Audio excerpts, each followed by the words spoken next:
This is Jamie Drummond for Good Food Revolution. I'm here with winemaker Natalie Spytkowsy at Rosewood in Niagara. How are you today? Very good, thank you. Now, please, Natalie, tell me a little bit about how you ended up as a winemaker. Well, it's now been 16 years, so I have to sort of think back a little bit. I went to school originally for marketing and decided that once I got out of school, this is not what I wanted to do, and took a job at a local winery in retail and sales, ironically, which is partially what I went to school for, and loved the industry, loved the selling aspect of it, loved the fact that it was wine. And after that, that is when everything started to change. A couple years after that, it was all about how did it get into the bottle rather than how to sell it. So from that point, evolved into winemaking. Were you a big wine drinker at that point in your life? Being Ukrainian, we grew up on a little thimble of, or a little bit more maybe than a thimble of wine, and so it's always been in my blood. It's been in my family. My dad made wine when he was, younger, and of course not as good as we are making it now, but so I grew up on it, and it's been a passion for sure. And did you take any formal training in winemaking once you moved out of sales and marketing? I went to Brock University to take all of their textbooks and pretty much self-taught.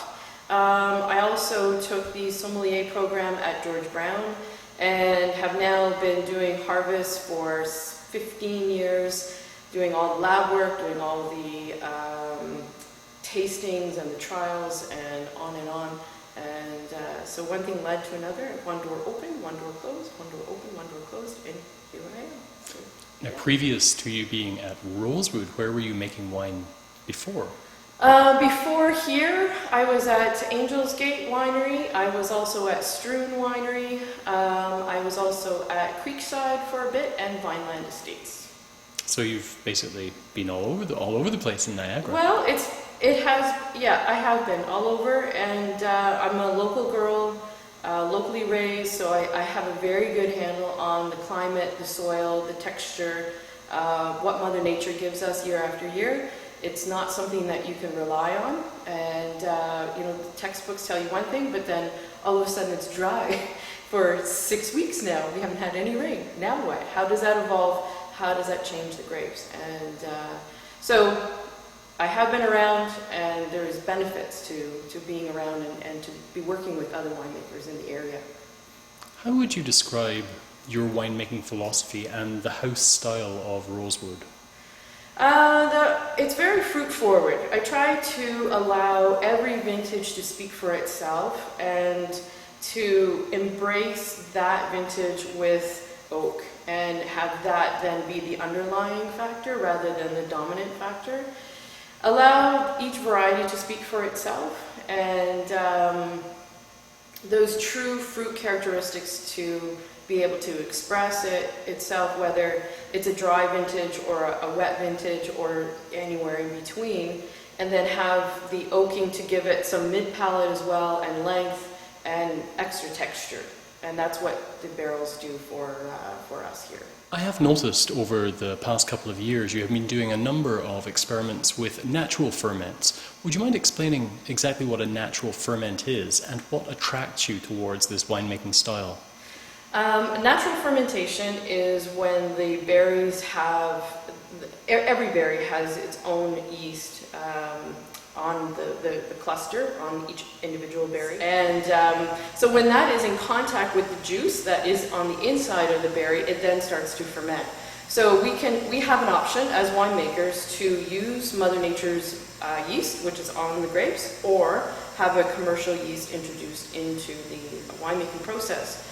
I have chosen to kind of step out of the box a little bit, as risky as it is, which that is the whole point of natural fermentation, is there's a lot of extra characteristics. Mid-palate is longer and bigger and warmer.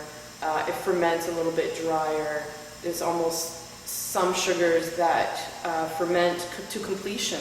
And so you have this rounding effect on the palate versus a commercial yeast. It ferments longer, it takes longer to get started, so you're also extracting a lot of the berry characteristics while it's sitting and macerating with the skins.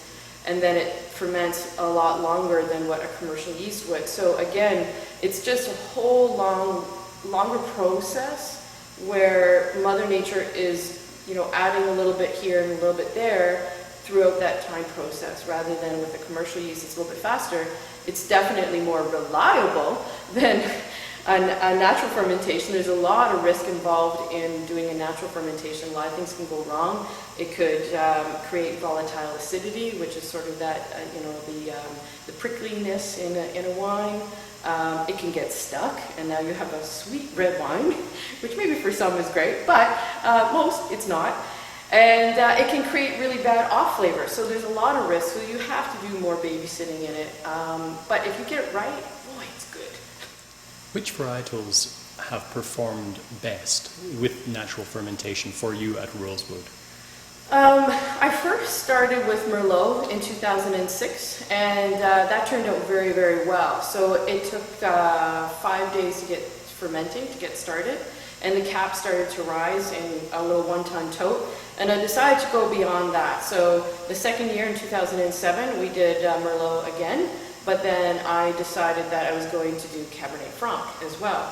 So now we do Cabernet Franc, Pinot Noir, Merlot, and in 2009 I started with Chardonnay. And so that was a real challenge because it took 11 days to get started, so that was nerve-wracking.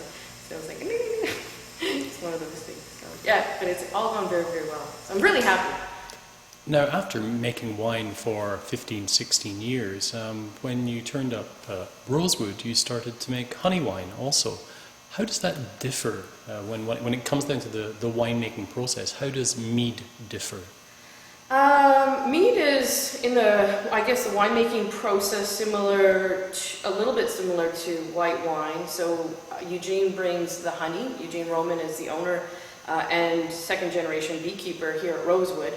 So he gives me the honey. I cut it with water so that it becomes a little bit more liquidy, if you will. Otherwise, you just can't move it. And then I add a winemaking yeast to it, get it fermenting, and it happens in stainless steel tanks. The glycol is put on to keep the fermentation cool, and that's what I meant about partially the white wine making version, is you want to be able to control the fermentation and keep those esters and the characteristics and the aromatics in that wine rather than going very, very vigorously. So it's then fermented. I then filter it after fermentation is finished, and then the wine or the mead actually goes into barrel to sit, whether it be maybe 6 months all the way up to over 2 years for our Grand Reserve Ambrosia. What does good food mean to you? What does good food mean to me? Good flavors, balance, natural somehow, no preservatives, slow cooking, time that you share with family and special friends. It's a very good answer. Thank you very much for spending time Thank with us you, Jamie. at Good Food Revolution. Thank you.